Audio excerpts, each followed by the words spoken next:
आदर्श विद्या मंदिर विद्यालय उच्च माध्यमिक बालोतरा। मैं जितेंद्र गहलोत। अध्याय 4 प्रतिरक्षा एवं रक्त समूह, कक्षा 10वीं। जीत गहलोत। भाग 4 रुधिर समूहन एवं गर्भ रक्ताणु कोरकता। रक्त, जैसा कि हम पिछले भाग में भी अध्ययन कर चुके हैं, सर्वप्रथम वैज्ञानिक कॉल लैंडस्टीन ने 1901 में रक्त को कई छोटे छोटे भागों में विभक्त किया। यह रक्त का वर्गीकरण लाल रक्त कणिकाओं की सतह पर पाए जाने वाली विभिन्न प्रतिजनों की उपस्थिति व अनुपस्थिति के आधार पर था और उसकी उपस्थिति व अनुपस्थिति के आधार पर इन्हें विभिन्न समूहों में भी वर्गीकृत किया गया।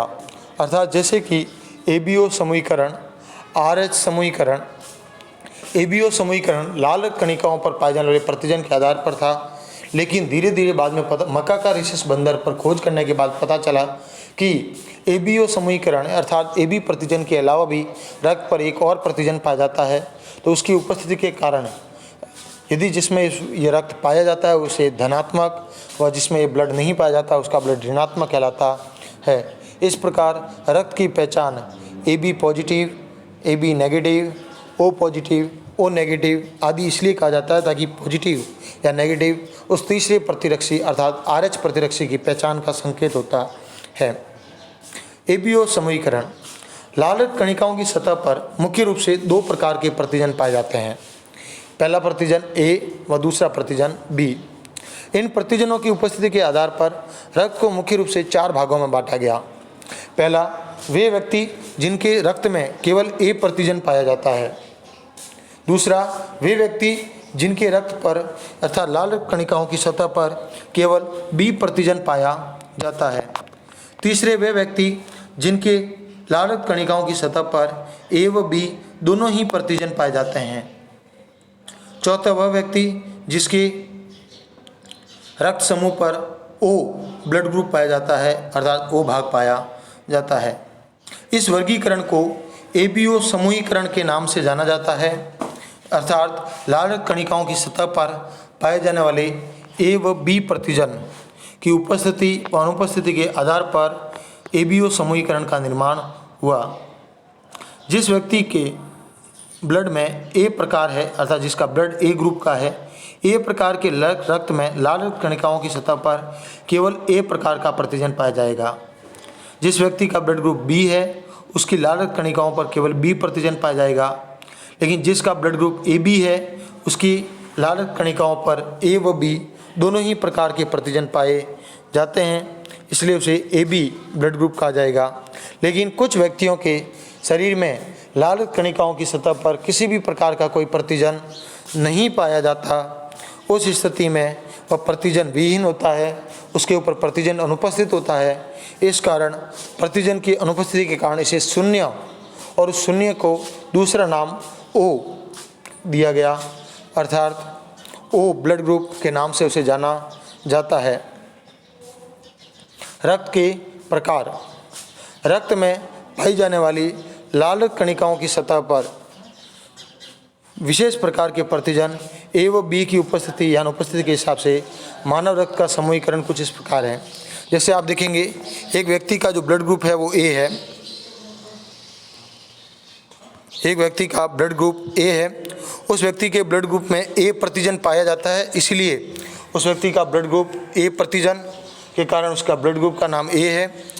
उसके शरीर में ए प्रतिजन पाया जाता है, इसलिए उसके शरीर में यदि ए प्रतिजन के अलावा कोई दूसरा प्रतिजन आता है तो उससे सुरक्षा हेतु बी का प्रतिरक्षी पाया जाता है।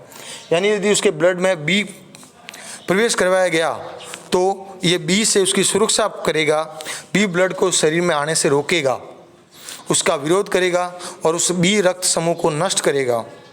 वहीं बी रक्त समूह वाले व्यक्ति में बी प्रतिजन उपस्थित होता है और उस व्यक्ति में ए प्रतिरक्षी का वह विरोध करेगा, उसके खिलाफ कार्यवाही करेगा। यदि वह शरीर में प्रवेश करता है तो ये उसको नष्ट करने का कार्य करेगा। उसी प्रकार यदि किसी व्यक्ति का ब्लड ग्रुप ए बी है तो ए बी ब्लड ग्रुप के कारण वह उसके शरीर में दोनों ही प्रकार के प्रतिजन पाए जाते हैं, ए व बी दोनों ही प्रकार के प्रतिजन पाए जाते हैं। एक और ले।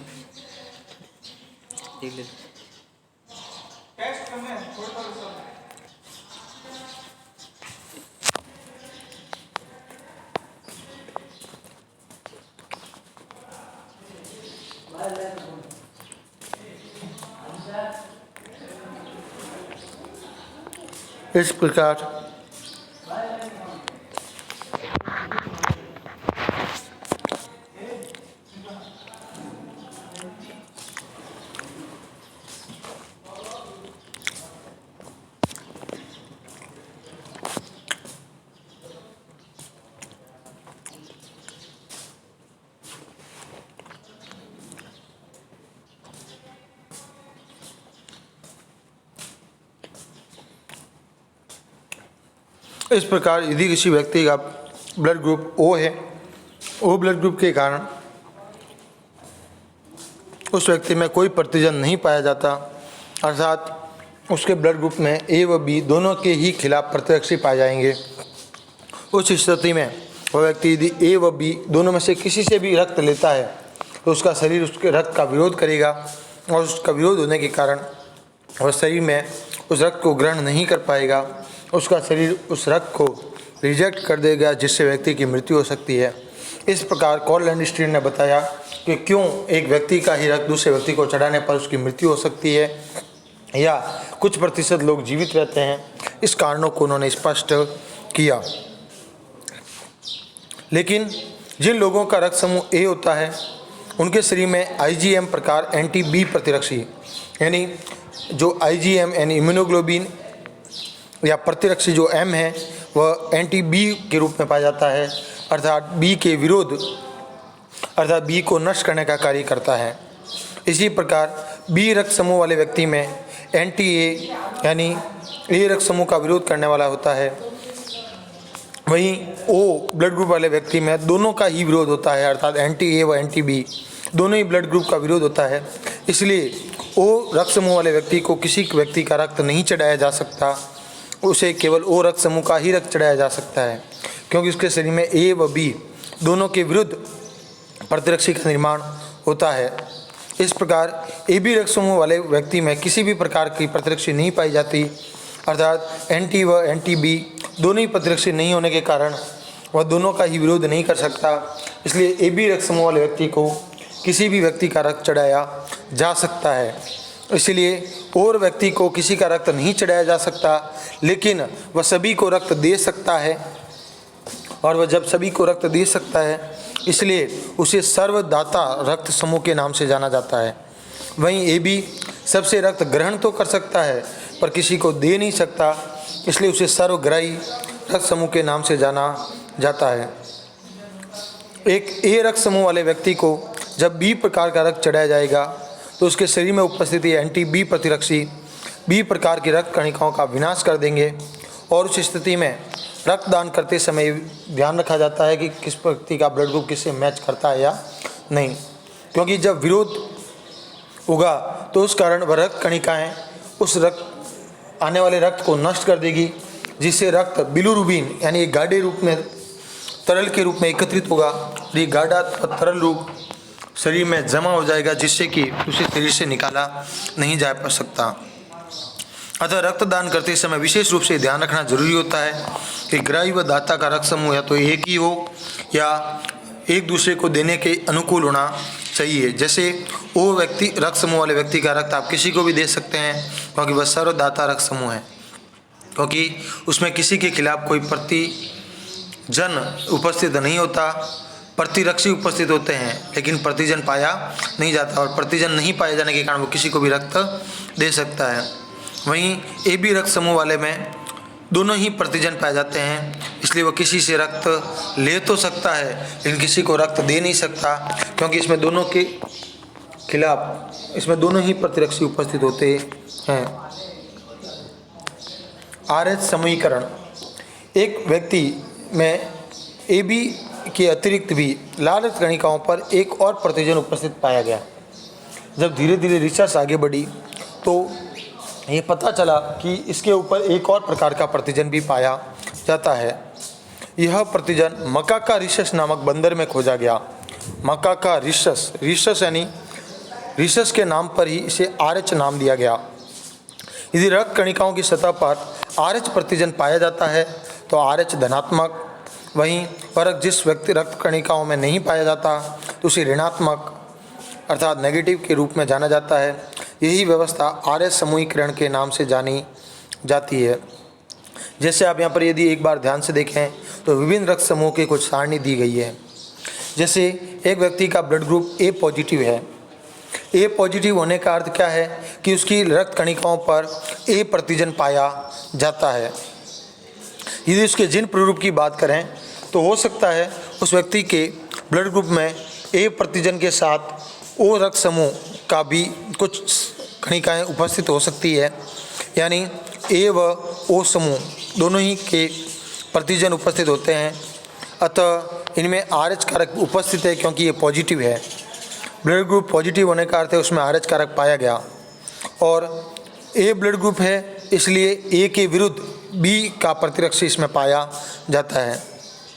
इसी प्रकार A नेगेटिव में A ब्लड ग्रुप है और A प्रतिजन उसकी लाल रक्त कणिकाओं पर पाया गया, और इसका जिन प्ररूप भी वही होगा जैसे उस पर है कि या तो दोनों ही प्रतिजन एक समूह के हैं या एक प्रतिजन एक का व एक O समूह का है।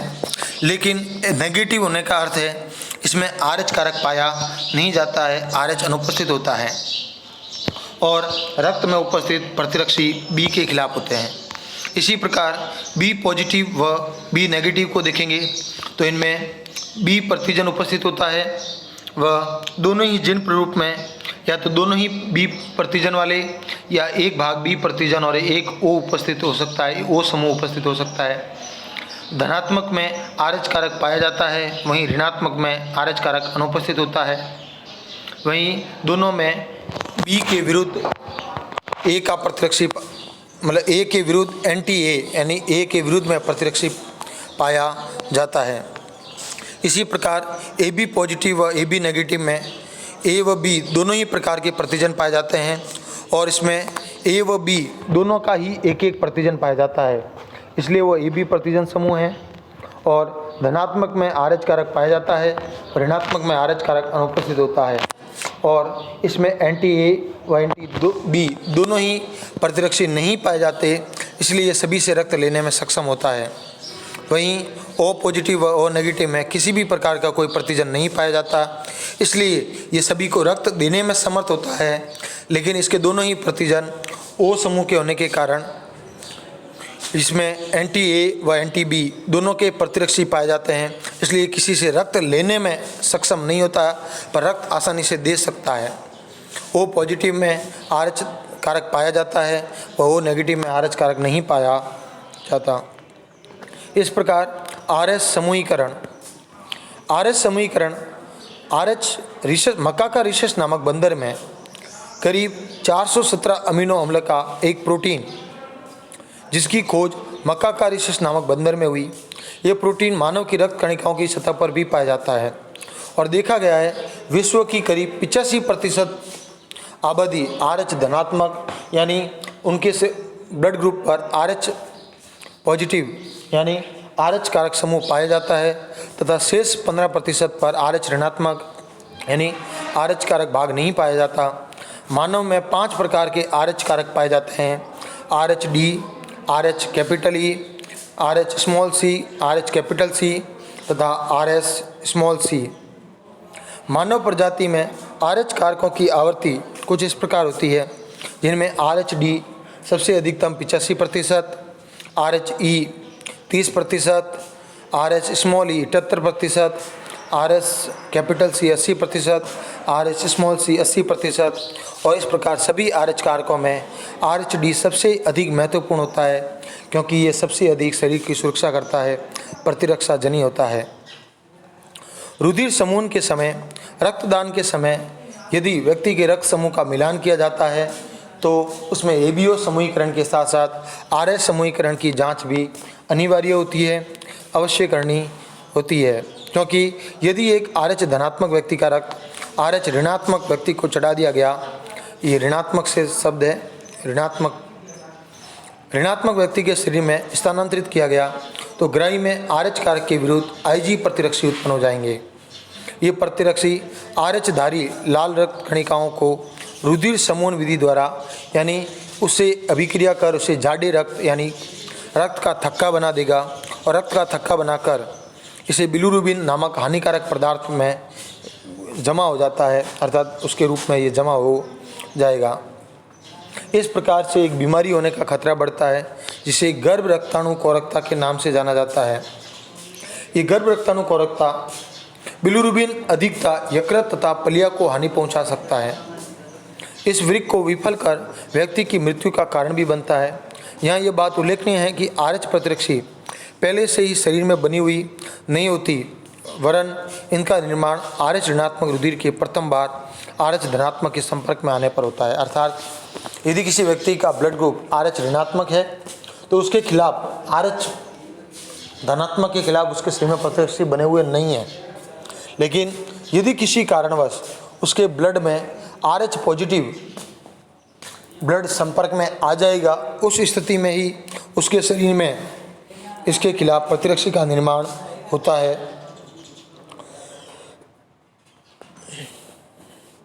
गर्भ रक्ताणु कोरकता क्या है, एक बार इसे समझने का प्रयास करेंगे।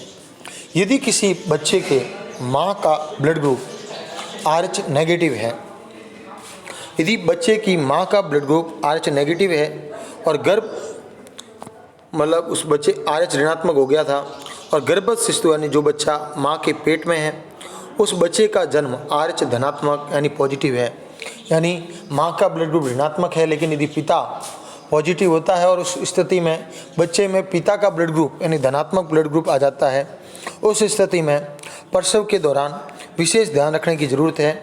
क्योंकि जब प्रथम प्रसव होगा, जब पहला बच्चा जन्म लेगा, उस समय माता वह भ्रूण का रक्त आपस में मिल जाएगा, आपस में अभिक्रिया करेगा और उस स्थिति में माता के शरीर में आरएच धनात्मक के विरुद्ध प्रतिरक्षियों का निर्माण होगा और प्रतिरक्षी का निर्माण होने के बाद पहली बार में माँ के जीवन को कोई खतरा नहीं होता, माँ सेफ तरीके से अपना जीवन यापन कर सकती है। लेकिन जैसे ही प्रथम शिशु का जन्म सामान्य रूप से हो गया, उसके बाद जब द्वितीय बच्चा जन्म लेता है तो यदि द्वितीय बच्चे का ब्लड ग्रुप आरएच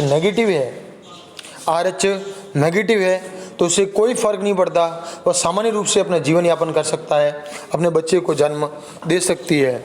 लेकिन यदि द्वितीय गर्भावस्था में भी शिशु आरएच धनात्मक हो जाता है तो उस स्थिति में जटिलताएं उत्पन्न होगी। जटिलता उत्पन्न होने के कारण है कि माँ का ब्लड ग्रुप ऋणात्मक है और पहले बच्चे के समय आरएच धनात्मक के विरुद्ध उसके शरीर में प्रतिरक्षी बन चुके हैं। अब बच्चा जब माँ के शरीर में ही होगा तो उसमें जो आरएच पॉजिटिव ब्लड ग्रुप है उसे आरएच नेगेटिव की जो प्रतिरक्षी है वो उसे माता के शरीर में ही उस प्रतिरक्षी भ्रूण के रक्त में मौजूद आरएच कारकों से अभिक्रिया करेगी और बच्चे को माँ के गर्भ में ही नष्ट करने का कार्य करेगी। जैसे कि प्रथम गर्भावस्था के समय ये बच्चे का रक्त धीरे धीरे माँ के शरीर से मिलने का कार्य करेगा, लेकिन पहला बच्चा सामान्यतः जन्म लेगा, सामान्य अवस्था से माँ के शरीर से जन्म ले पाएगा।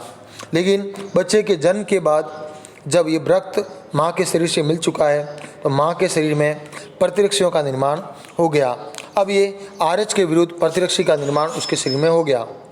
अब ये प्रतिरक्षी बनने के बाद अब जब दूसरा बच्चा गर्भ में स्थापित होगा तो जब बच्चा गर्भ में स्थापित हुआ उस स्थिति में ये बाहर से आरएच प्रतिरक्षी इस बच्चे के रक्त से अभिक्रिया करेंगे और बच्चे को भ्रूण में ही नष्ट कर देंगे। और यदि किसी कारणवश बच्चा जन्म ले लेता है, अर्थात परिस्थितियोंवश बच्चा जन्म भी ले लेगा, तो उस स्थिति में वह बच्चा रक्त की कमी अर्थात हेपेटाइटिस रोग का शिकार होगा, वह बच्चा अत्यंत ही कमज़ोर होगा। इस रोग को ही गर्भ रक्ताणु कोरकता कहा जाता है। अर्थात रुधिर समूहन विधि द्वारा ये प्रतिरक्षी लाल रक्त कणिकाओं को नष्ट कर देते हैं और रुधिर लयनता द्वारा इस कारण माता के गर्भ में भ्रूण की मृत्यु हो जाएगी। और यदि बच्चा जन्म लेता है तो कमज़ोर व हेपेटाइटिस रोग से ग्रसित होता है। इस रोग को गर्भ रक्ताणु कोरकता के नाम से जाना जाता है और इस रोग के उपचार हेतु प्रथम प्रसव के 24 घंटों के भीतर ही माँ को आईजीजी प्रतिरक्षी का टीका लगा देना चाहिए, जिसे रोगगम प्रतिरक्षी भी कहा जाता है।